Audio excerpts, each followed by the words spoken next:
Hello students, welcome back to the channel. तो आज start करेंगे हम बिजनेस स्टडीज़ का पार्ट बी, जो कि है business finance and marketing. Part A हम कंप्लीट कर चुके हैं, मैनेजमेंट। उसमें हमने मैनेजमेंट के बारे में पढ़ा कि भाई मैनेजमेंट क्या था, मैनेजमेंट के सारे फंक्शंस और सारी ही चीज़ें। आई होप वो सब कुछ आपको समझ आ गया होगा। वो सब कुछ हमारे चैनल पे सारी वीडियोज़ अवेलेबल हैं, आप जाके चेक कर सकते हैं। तो आज स्टार्ट करेंगे हम पार्ट बी। पार्ट बी है बिजनेस फाइनेंस और मार्केटिंग के ऊपर। बिजनेस फाइनेंस क्या होता है, मार्केटिंग क्या होती है, ये सब की हमको बहुत डीप में नॉलेज होने वाली है इस पार्ट में। तो इसका फर्स्ट चैप्टर है business financial management. Financial management यानी कि फाइनेंस का मैनेजमेंट, कि आप फाइनेंस को कैसे मैनेज करते हो। अब फाइनेंस का मैनेजमेंट समझने के लिए सबसे पहली चीज़ आपको पता होनी चाहिए कि फाइनेंस क्या होता है, बिजनेस फाइनेंस क्या होता है। तो बिजनेस फाइनेंस को हमने यहाँ पर एक्सप्लेन किया हुआ है, यहाँ से समझते हैं। तो बिजनेस फाइनेंस का मतलब होता है money required for carrying out business activities. Business की एक्टिविटीज़ को चलाने के लिए जो भी आपको पैसे की ज़रूरत होती है उसको आप फाइनेंस कहते हो। तो जैसे कि भाई कोई भी बिजनेस बिना पैसों के चल सकता है? आप खुद सोचिए, बिल्कुल भी नहीं। कोई भी एक्टिविटी, कोई भी बिजनेस, कुछ भी बिना पैसों के नहीं चल सकता। तो जो डे टू डे ऑपरेशंस के लिए, एसेट्स खरीदने के लिए, बिजनेस खोलने के लिए, बिजनेस को चलाने के लिए, एम्प्लॉयज़ को सैलरी देने के लिए, और फिर फाइनली जो भी जितना भी आपको पैसे की ज़रूरत होती है एक बिज़नेस को रन करने के लिए, वो आपका बिज़नेस का फाइनेंस कहलाता है। बिज़नेस फाइनेंस की क्या नीड्स होती हैं ये पढ़ेंगे। तो first is establish a business. सबसे पहली नीड तो यही है कि जैसे ही आप बिज़नेस स्टार्ट करेंगे, फर्स्ट स्टेप रखेंगे, तभी आपको फाइनेंस की ज़रूरत पड़ जाएगी। आपको सबसे पहले तो बिज़नेस खोलने के लिए फाइनेंस चाहिए।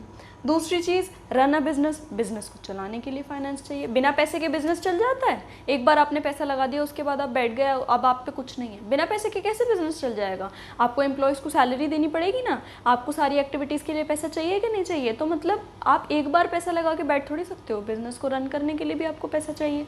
Then modernise, expand and diversify the activities of business. आज आप भाई, आपकी अगर कॉस्मेटिक की कंपनी, आज आप लिपस्टिक बना रहे हो, तो कल आप सोचोगे कि भाई मैं पाउडर भी बनाऊं, मैं मस्कारा भी बनाऊं। तो क्या है कि डिफरेंट, मतलब अपने हर एक्टिविटीज़ को ना बिज़नेस एक्सपैंड करना चाहता है, डाइवर्सिफाई करना चाहता है और मॉडर्नाइज करना चाहता है। नई टेक्नोलॉजी को एक्सेप्ट करने तक के लिए पैसे की ज़रूरत है। आप न्यू एसेट्स, न्यू मशीनरी कैसे लेकर आओगे जब आपके पास पैसे ही नहीं है? तो मॉडर्नाइज होने के लिए आपको फाइनेंस की ज़रूरत है, एक्सपैंड करने के लिए आपको फाइनेंस की ज़रूरत है, और डाइवर्सिफाई करने के लिए आपको फाइनेंस की ज़रूरत है। देन एसेट्स बाय करने के लिए, एसेट बिना पैसे के कैसे आ जाएंगे? तो एसेट्स बाय करने के लिए फाइनेंस की ज़रूरत है। Then running day to day operations, day to day operations के लिए कि भाई एक मशीनरी चलती है तो उसमें दिन का इतना फ्यूल जाता है, तो वो फ्यूल का पैसा कहाँ से आएगा? वो फ्यूल का पैसा जो है वो फाइनेंस कहलाएगा कि भाई डे टू डे ऑपरेशंस के लिए मुझे फाइनेंस की ज़रूरत पड़ रही है। तो फाइनेंस की नीड क्यों है? ये कुछ नीड्स हैं कि हाँ भाई ये बिज़नेस की नीड्स होती हैं, इसके लिए हमें फाइनेंस की बहुत ज़रूरत होती है। तो बिज़नेस फाइनेंस समझ आ गया। तो अभी हमने बिज़नेस फाइनेंस पढ़ा। बिज़नेस फाइनेंस के बारे में एक काफ़ी इंपॉर्टेंट बात बतानी रह गई थी, वो अब बता देते हैं कि बिज़नेस फाइनेंस जो होता है ना, वो बिज़नेस का लाइफ ब्लड होता है। तो जैसे कि हमारी बॉडी के अंदर ब्लड होता है, अगर हमारी बॉडी के अंदर ब्लड नहीं होगा या फिर हमारी बॉडी के अंदर से ब्लड निकाल लेंगे तो हम सर्वाइव नहीं कर पाएंगे। वैसे ही अगर बिज़नेस में फाइनेंस नहीं होगा तो बिज़नेस सर्वाइव नहीं कर पाएगा, किसी भी कीमत पे वो सर्वाइव ही नहीं कर पाएगा, क्योंकि फाइनेंस ही तो बिज़नेस को चलाता है। तो इसलिए फाइनेंस को बिज़नेस का लाइफ ब्लड कहते हैं। ऐसी टाइप की चीज़ें ना आपकी वन वर्ड में आ जाती हैं, MCQ टाइप की चीज़ों में आ जाती हैं, या फिर जब भी आप फाइनेंस के बारे में लिखेंगे, फाइनेंशियल मैनेजमेंट के बारे में लिखेंगे, कुछ भी लिखेंगे, तो ये लाइन मेंशन ज़रूर कर दीजिएगा, टीचर पे बड़ा अच्छा इम्पैक्ट पड़ता है। तो इतनी बात समझ आ गई। तो अब समझते हैं कि फाइनेंशियल मैनेजमेंट क्या होता है, जो इस चैप्टर में मेन चीज़ है। तो फाइनेंशियल मैनेजमेंट का मतलब अभी हमने जब स्टार्ट किया तब भी बताया कि फाइनेंस को मैनेज करना, कि भाई फाइनेंस से रिलेटेड जितनी भी चीज़ें हैं ना, वो सारी चीज़ों को मैनेज करना, फाइनेंस को मैनेज करना, बेसिकली डेफिनेशन के थ्रू समझते हैं। तो efficient acquisition of finance, efficient utilization of finance, and efficient distribution and disposal of surplus for smooth working of company। क्या समझ आया? efficient acquisition of finance, efficient utilization of finance, and efficient distribution and disposal of surplus for smooth working of company। तो 3 word मैंने highlight करे अभी। Acquisition का क्या मतलब है कि फाइनेंस अरेंज कहाँ से होगा, फंड अरेंज कहाँ से होगा, कहाँ से लेकर आए फंड को। तो ये तो हो गया एफिशिएंट एक्विजिशन ऑफ फाइनेंस, के कहाँ से किस तरीके से फंड को लेकर आए, एक्विजिशन करें फंड का, ठीक है, पहली बात। फिर एफिशिएंट यूटिलाइजेशन ऑफ फाइनेंस, एक बार आपके पास फाइनेंस आ गया तो उसका किस तरीके से एफिशिएंट यूटिलाइजेशन करें कि उसका ना इतना अच्छा यूटिलाइजेशन हो जाए कि आपके ऑर्गेनाइजेशन को उससे काफ़ी फ़ायदा हो और आपका कहीं भी फाइनेंस वेस्ट ना हो। इसी चीज़ को तो एफिशिएंसी बोलेंगे। तो एफिशिएंट यूटिलाइजेशन ऑफ फाइनेंस, फिर efficient distribution and disposal of surplus for smooth working of company. आपने फाइनेंस अरेंज कर लिया, ठीक है, आपने फाइनेंस को यूटिलाइज कर लिया अपने ऑर्गेनाइजेशन को चलाने के लिए, ठीक है, अब उससे प्रॉफिट आएगा, तो उस प्रॉफिट को दोबारा कैसे बिजनेस में एफिशिएंटली यूज़ करें या डिस्ट्रीब्यूट करें कि बिजनेस को फ़ायदा ही हो। आप एक्सपेंड करने के लिए कर लो, आप ग्रोथ के लिए कर लो, आप किसी और चीज़ के लिए कर लो। तो मतलब ऐसे डिफरेंट चीज़ें हैं कि आपको ये पूरा सोचना, एक इसके बारे में कंप्लीट नॉलेज रखना कि भाई किस तरीके से फाइनेंस अरेंज करें। एक बार फाइनेंस अरेंज हो गया तो उसको कहाँ यूटिलाइज करें जो ज़्यादा मैक्सिमम से मैक्सिमम बेनिफिट पहुंचाए बिजनेस को। फिर उसके बाद यूटिलाइज हो गया, उससे प्रॉफिट आया तो उस प्रॉफिट को कहाँ यूज़ करें या डिस्ट्रीब्यूट करें, किस तरीके से करें कि बिज़नेस को ज़्यादा से ज़्यादा फ़ायदा हो और बिज़नेस की जो वर्किंग है वो स्मूथ चलती रहे। तो यही सारी चीज़ों को फाइनेंशियल मैनेजमेंट कहते हैं कि फाइनेंस को आप कैसे मैनेज करोगे, उसको लेके आने से वापस करने तक, उसका सारा यूज़ करने तक, सारी चीज़ें आपकी बिजनेस फाइनेंशियल मैनेजमेंट में आ जाती हैं। उसके बाद जब भी आप कोई बिज़नेस स्टार्ट करने जा रहे हो ना, तो कुछ सवाल हैं जो आपके दिमाग में आते हैं, ठीक है, और आने भी चाहिए। तो जब वो सवाल आते हैं तो उसका जवाब कौन देता है? उसका जवाब देता है फाइनेंशियल मैनेजमेंट। फाइनेंशियल मैनेजमेंट आपको बताता है क्या करो कैसे करो, ठीक है। तो वो कौन से सवाल हैं ये देखते हैं। बिजनेस स्टार्ट करने से पहले first, what long term investment will you undertake, यानी कि आप क्या इन्वेस्टमेंट करना चाह रहे हो। आप बिज़नेस खोलना चाह रहे हो तो बिज़नेस आपकी एक काफ़ी हैवी इन्वेस्टमेंट हो गई कि नहीं हो गई। तो उस इन्वेस्टमेंट मतलब क्या क्या बिज़नेस खोलना चाह रहे हो, क्या लॉन्ग टर्म इन्वेस्टमेंट आप अंडरटेक करना चाह रहे हो, पहला सवाल। आपको इसका जवाब मिल गया। दूसरी बात, how will you raise finance for long term investment, तो इस लॉन्ग टर्म इन्वेस्टमेंट को करने के लिए, इस बिज़नेस को खोलने के लिए फाइनेंस कहाँ से अरेंज करोगे, ये सवाल आता है। तो भाई लोन लोगे या फिर भाई तुम्हारे पास पहले से पैसे रखे हैं, या क्या, बहुत सारे ऐसे तरीके हैं जिससे आप कर सकते हो मतलब फाइनेंस अरेंज। तो दूसरा सवाल है कि फाइनेंस कहाँ से अरेंज करोगे, ठीक है। आपका फाइनेंस अरेंज हो गया, उसके बाद how will you manage regular flow of finance for day to day requirements, कि आपने लोन ले लिया, आपने लोन एक हैवी अमाउंट में एक साथ ले लिया किसी कैपिटल इन्वेस्टमेंट को करने के लिए, ठीक है, लेकिन उसके बाद आप डे टू डे रिक्वायरमेंट्स को कैसे पूरा करोगे। आप डे टू डे रिक्वायरमेंट्स के लिए भी तो आपको फाइनेंस चाहिए। आपको ऐसा थोड़ी है कि भाई आपके पास आपने लोन ले लिया, वो आपने सपोज 1 करोड़ का लोन ले लिया बिल्डिंग खरीदने के लिए, आपने अपनी ऑर्गेनाइजेशन की, आपने अपनी कंपनी की बिल्डिंग खरीद ली, ठीक है, और रोज़ाना कैसे चलाओगे उस बिल्डिंग को, उसकी इलेक्ट्रिसिटी का बिल कैसे भरोगे, उसके एम्प्लॉयज़ को पैसे कैसे दोगे, रोज़ डे टू डे ऑपरेशंस का पैसा लगता है कि नहीं लगता है। तो भाई आपने एक हैवी फंड अरेंज तो कर लिया, लेकिन डे टू डे ऑपरेशंस के लिए कहाँ से फाइनेंस आएगा, तो उसके लिए भी आपको कुछ ना कुछ अरेंजमेंट करना पड़ेगा। तो ये जो 3 सवाल आपके दिमाग में आते हैं, इनका जवाब देता है फाइनेंशियल मैनेजमेंट कि भाई क्या लॉन्ग टर्म इन्वेस्टमेंट करो जो आपके लिए बेनिफिशियल हो, उसके लिए फ़ंड कहाँ से अरेंज करोगे, उसके ऑप्शन फाइनेंशियल मैनेजमेंट प्रोवाइड कराता है। फिर है कि डे टू डे रिक्वायरमेंट के लिए कहाँ से आएगा, उसके भी ऑप्शन फाइनेंशियल मैनेजमेंट प्रोवाइड कराता है।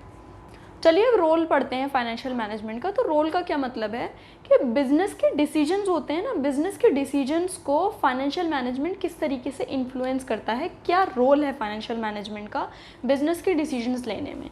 तो first is size and composition of fixed assets.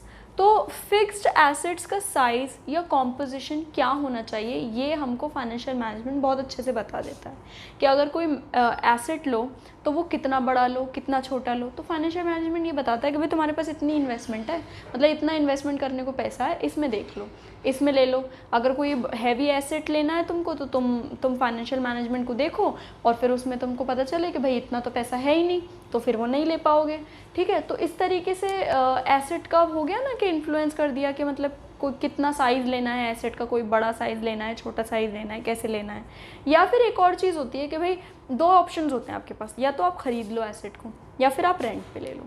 आप सपोज़ करो कि आपने सोच रहे हो कि अच्छा मुझे एसेट लेना है, तो अगर आप एसेट ख़रीदते हो तो फिर उस पर आपका डेप्रिसिएशन लगेगा, तो वो भी तो आपकी कॉस्ट ही होगी, ठीक है। अगर आपका सपोज़ ऐसा लग रहा है 10,000 का डेप्रिसिएशन, ठीक है, और आप जब रेंट ले रहे हो तो रेंट लग रहा है, रेंट पे अगर आप मशीनरी ले रहे हो तो आपका रेंट लग रहा है 8,000 का।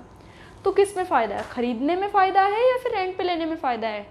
ख़रीदोगे तो डेप्रिसिएशन लगेगा 10,000 का, रेंट पे लोगे तो रेंट देना पड़ रहा है 8,000 का। तो किस में फ़ायदा है, रेंट पे लेने में फ़ायदा है ना, तो फिर रेंट पे ले लो, ख़रीदो मत। तो किस तरीके से फिक्स्ड एसेट का मतलब कॉम्पोजिशन करना है या फिर साइज़ क्या डिसाइड करना है, ये सब कुछ ना हमको फाइनेंशियल मैनेजमेंट बताता है। हमारे इस डिसीजन को वो बहुत हाईली इन्फ्लुएंस करता है, क्योंकि फाइनेंशियल मैनेजमेंट हमें ये बताता है कि भाई कहाँ से पैसा आएगा, कितना पैसा है, कहाँ खर्च करना है, कितना खर्च करना है, सारी चीज़ें, ठीक है। तो इस तरीके से फिक्स्ड एसेट का कॉम्पोजिशन साइज डिसाइड कर दिया। फिर amount and composition of current assets. तो करंट एसेट क्या होते हैं, ऐसे एसेट जो 1 साल के अंदर अंदर लिक्विडेट हो जाएंगे।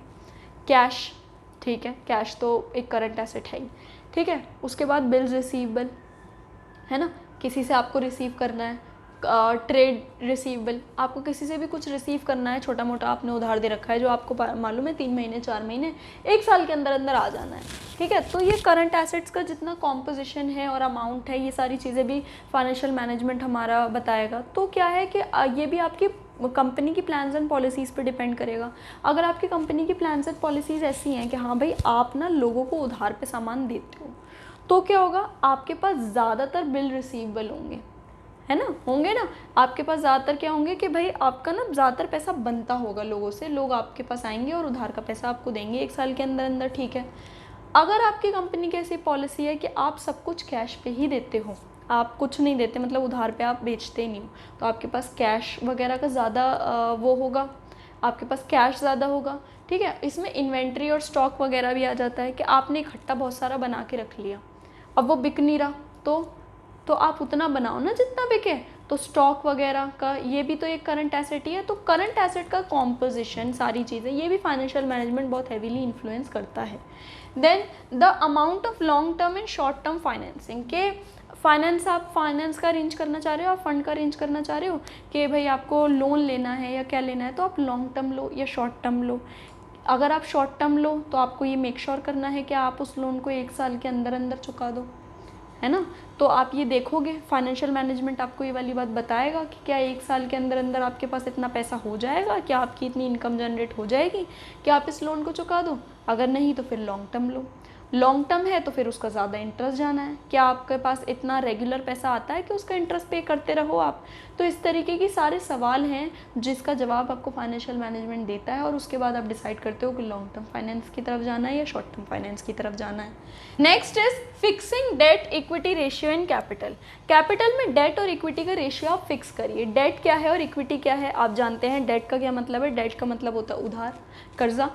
इक्विटी का क्या मतलब है, इक्विटी का मतलब है खुद का पैसा। तो आपको ना एक रेशियो सेट करना पड़ता है कि डेट और इक्विटी का क्या रेशियो है, आपके पास खुद का कितना है, उधार का कितना है। आपके पास खुद का हमेशा ज़्यादा होना चाहिए और उधार का हमेशा कम होना चाहिए। अगर आपके पास खुद का ज़्यादा है और उधार का कम है तो आपकी कंपनी की जो फाइनेंशियल पोजीशन है वो साउंड कहलाती है। कहलाती है कि हाँ भाई वो अच्छी पोजीशन है आपकी कंपनी की, आप एक अच्छी स्टेबल और साउंड पोजीशन में हो, ठीक है। अब ऐसा भी नहीं है कि सब कुछ खुद का ही हो, सारा पैसा खुद का ही हो, तो थोड़ा सा उधार का लेना भी काफ़ी फ़ायदा देता है। क्यों फ़ायदा देता है, आप चलिए एग्जांपल समझते हैं। सपोज़ करिए कि आपके पास ना 100 का कैपिटल है और ये 100 का 100 आपका खुद का है या आपका खुद का पैसा है, ठीक है। आपने इसमें क्या करा कि भाई आपने इतना इन्वेस्ट करा था और आपको जो प्रॉफिट हुआ ना वो हुआ 50 का। प्रॉफिट कितना हुआ, 50 का।